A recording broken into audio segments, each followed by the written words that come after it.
teenagers, if they want to hide it from you, if they want to stick it on campus, they'll find other ways to get it on campus. Spending $2 million on something like that, I think you can spend that money a lot wiser to better teach prevention to the students than like this. You know, I am a drug war abolitionist, as opposed to excluding fentanyl and methamphetamine and a handful of others. Prohibition rarely or not at all works in these United States. It works in places like Singapore or Malaysia, where they'll kill you if you get caught with something. But we're not going to do anything inhumane like that.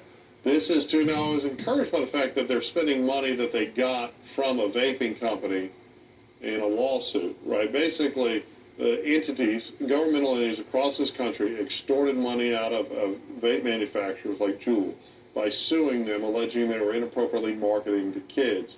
And that's why you can't go get, candy-flavored vapes anymore. Starters, people need to parent their damn kids, right? You, as a parent, should be involved in your kids' lives and know if they're doing this.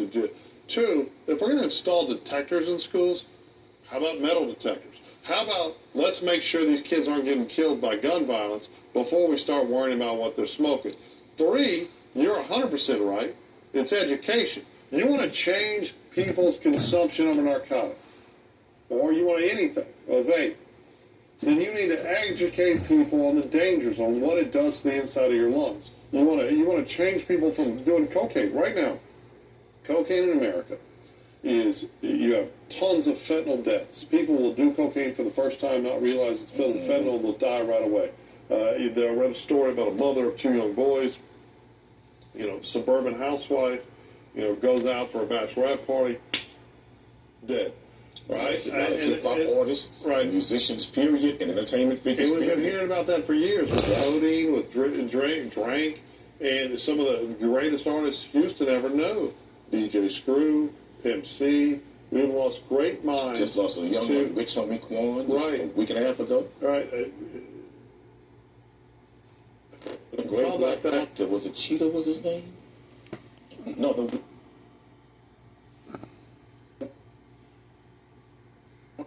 not making people felons for admitting they're using drugs. But here, this is just stupid. You want to spend $2 million? Spend $2 million on educating children. Well, this is what I disagree with. Healthier. Once they got the money from the manufacturers of those vapes, that money goes to the school district. At that point, that's taxpayers' money. Right? Let the taxpayers decide how they want that money spent to deal with the issues of vapes on campus. Perhaps you should maybe bring more officers on campus. Take $2 million and put more officers and what are they going to do when they on campus? They're going to catch these kids with vapes and put them in that school-to-prison pipeline? They're going to arrest them? They're going to put charges on them so they're not employable? Well, in Texas, if a student is caught with a vape on campus in Texas, it's a felony. Yeah, it's all enhancement. It's a felony. I've had a client that had a THC vape on campus. They weighed the pen. Now, I fought that. But they weigh the whole pen. They want to slap him with a secondary felony. I had a kid bring some weed brownies in a Ziploc bag. They charged him 5 to life. Now, fortunately, this is when I was still doing criminal work, and I was able to unwind both of those charges. But it is incredible how willing school district police are to ruin kids' lives. When really, the only thing school district police should be doing is making schools safe so people don't get shot to hell. Those police are not accustomed to fighting crime.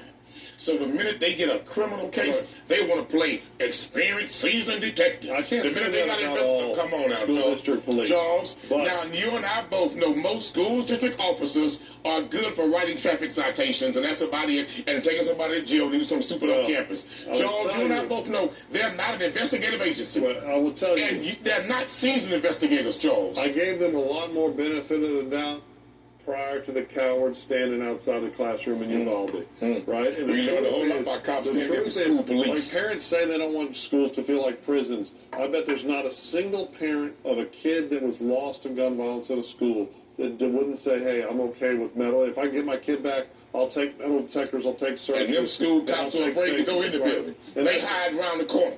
That's the Marjorie Stoneman Douglas, same thing. He out there hiding in a stairwell. He at least got charged. Cops need to have one purpose, and it's in schools, the cops in schools. Their only purpose should be making sure those kids go to school safely, go home safety, making sure the teachers go. And I'm not talking about safety from smoking a vape and maybe mess up their lungs. I'm talking about safety.